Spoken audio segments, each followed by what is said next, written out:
Buenas tardes, tutor y compañeros.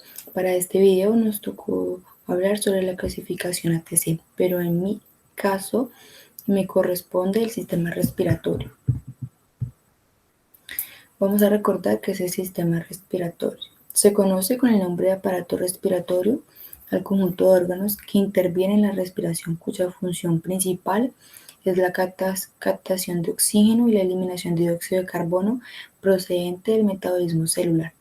El aparato respiratorio está formado por las vías aéreas y por los pulmones. A través de las vías aéreas, el aire circula en dirección a los pulmones y en estos órganos donde se realiza el intercambio de gases.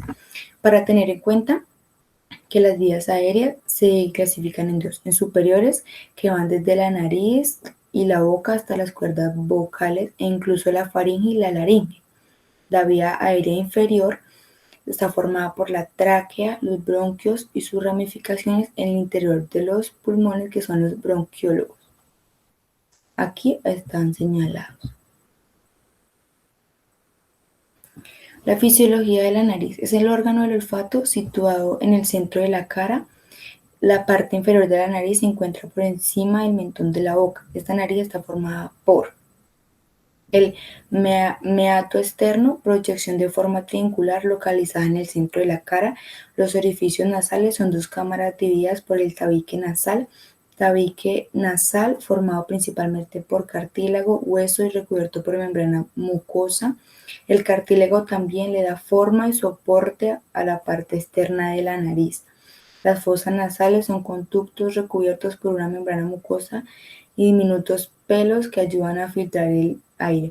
Los senos paranasales son cuatro paredes de cavidades llenas de aire, también recubiertas por membrana mucosa. Cabe también resaltar que las fosas nasales son una de las primeras barreras de defensa frente a los nocivos para la nariz. Los senos paranasales se dividen en cuatro: el seno etmoidal, ubicado dentro del rostro alrededor de la zona del puente de la nariz, ya se encuentra desarrollado al momento del nacimiento y luego sigue su crecimiento. El seno maxilar, ubicado dentro del rostro alrededor de la zona de las mejillas, también se encuentra desarrollado al momento del nacimiento y sigue su crecimiento. El seno frontal, ubicado dentro del rostro alrededor de la zona de la frente, el seno no empieza a desarrollarse hasta aproximadamente los 7 años.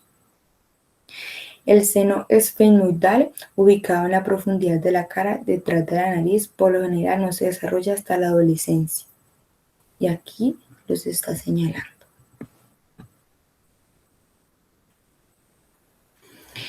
Este tiene un grupo, ¿sí? Y los conocemos como preparados nasales. Son preparaciones líquidas, semisólidas o sólidas destinadas a la administración de las fosas nasales con objeto de ejercer una acción local o sistémica. Contiene uno o varios principios activos. Aquí señalo la cavidad sin inflamación, aquí con congestión. Antes de continuar, quiero recordar que se conoce como congestión nasal. Es cuando se tapona la nariz. Esto ocurre cuando los tejidos que la recubren se hinchan como consecuencia de una inflamación de los vasos sanguíneos. La inflamación de la membrana que cubre la nariz crea una obstrucción que provoca dificultad para respirar por las fosas nasales, es decir, como consecuencia de la dilatación de los vasos sanguíneos de la nariz, se reduce el volumen de la cavidad nasal, por lo tanto, dificulta el flujo del aire.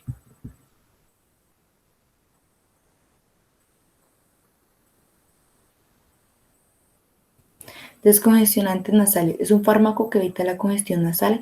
Generalmente trabajan reduciendo la hinchazón de las membranas mucosas en los pasos nasales. ¿Cómo lo hace? Lo hacen estimulando la contracción de las células vasculares, es decir, hacen que los vasos sinusoides se contraigan. Al contraerse se vacía la sangre y se deshincha para obtener el efecto buscado. Estos se clasifican en dos: en tópicos y en sistémico. Dice que los tópicos actúan sobre los receptores adrenérgicos de las fibras lisas de la pared vascular a escala local, provocando vasoconstricción. La consiguiente reducción del flujo sanguíneo genera rápidamente una reducción del volumen de la mucosa. Esta reducción facilita la circulación del aire a través de las fosas nasales, que favorece también su drenaje.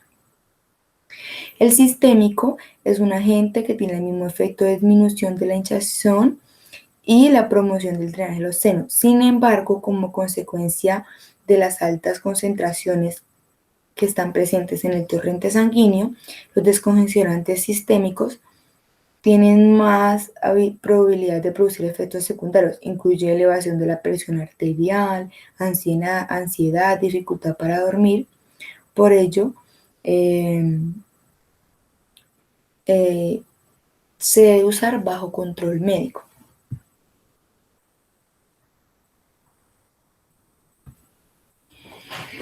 Este grupo tiene sus subgrupos. Estos son los medicamentos simpaticométicos, que son sustancias naturales o de síntesis que actúan como antagonistas del sistema simpático, estimulando directamente los receptores adrenérgicos o estimulando la producción de noradrenalina en las terminaciones simpáticas. ¿Cómo lo hacen? Actúan sobre los receptores alfa-adrenérgicos de arteriolas de la mucosa nasal, produce vasoconstricción y disminuye la congestión nasal.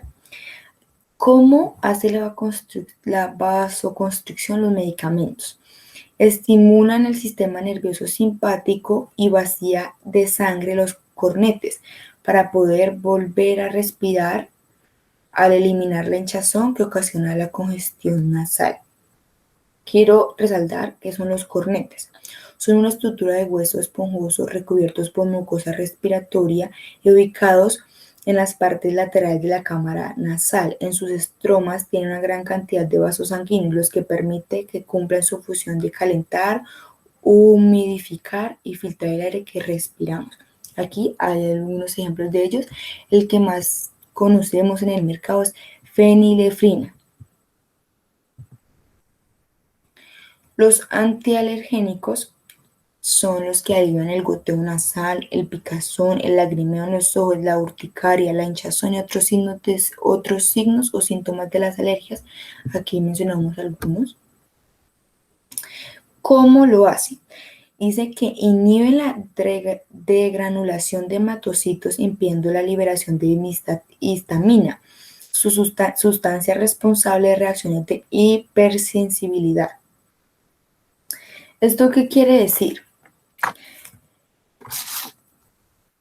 Bueno, esto dice que, primero quiero recordar o resaltar qué es la histamina. Dice que la histamina es la responsable de generar la inflamación en el organismo y donde su activación causa la vasoconstricción, lo que permite que el líquido acumulado en los cornetes se pueda eliminar y asimismo se vaya generando la descongestión y aliviar la incomodidad que causa.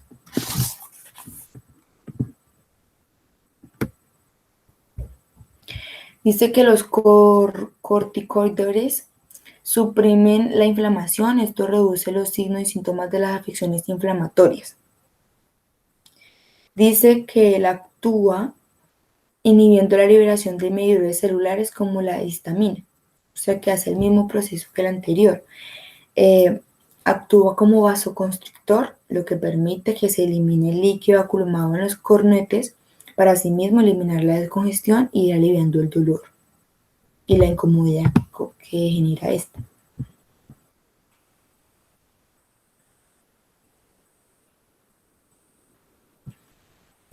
Bueno, este se conoce como sistémico, que es antihistamínicos. Son medicamentos que consiguen contrarrestar los síntomas y enfermedades alérgicas como el picor, enrojecimiento de la piel, el picor nasal y ocular, el lagrimeo, los turnos y la hidratación.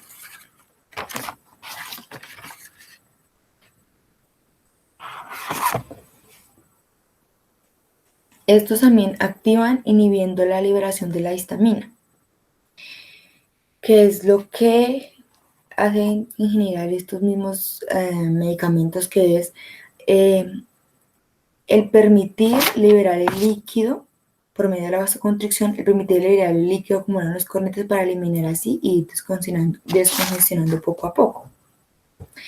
Pero algo que cabe resaltar mucho en este caso es que en este medicamento ayuda mucho también al edema, ya que la enistatina provoca edema. ¿Cómo lo hace? Dice.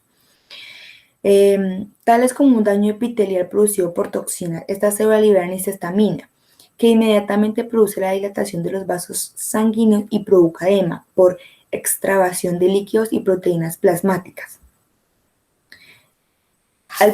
Cuando hablamos de eso, es decir, es que por, por extraviar los líquidos y las proteínas plasmáticas es que se forma el edema.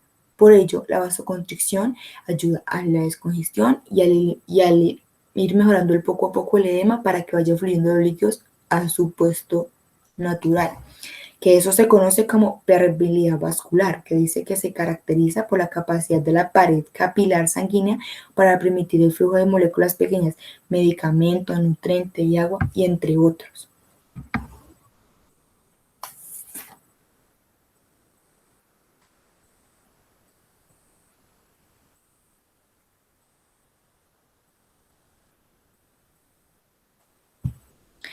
Y ya para terminar este tema, quisiera recordar que los receptores alfa, su función principal es la contracción, pero si se bloquea, se obtiene dilatación.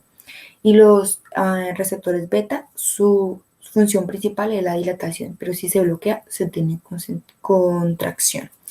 Bueno, muchas gracias por su atención. Espero que todo haya quedado muy claro.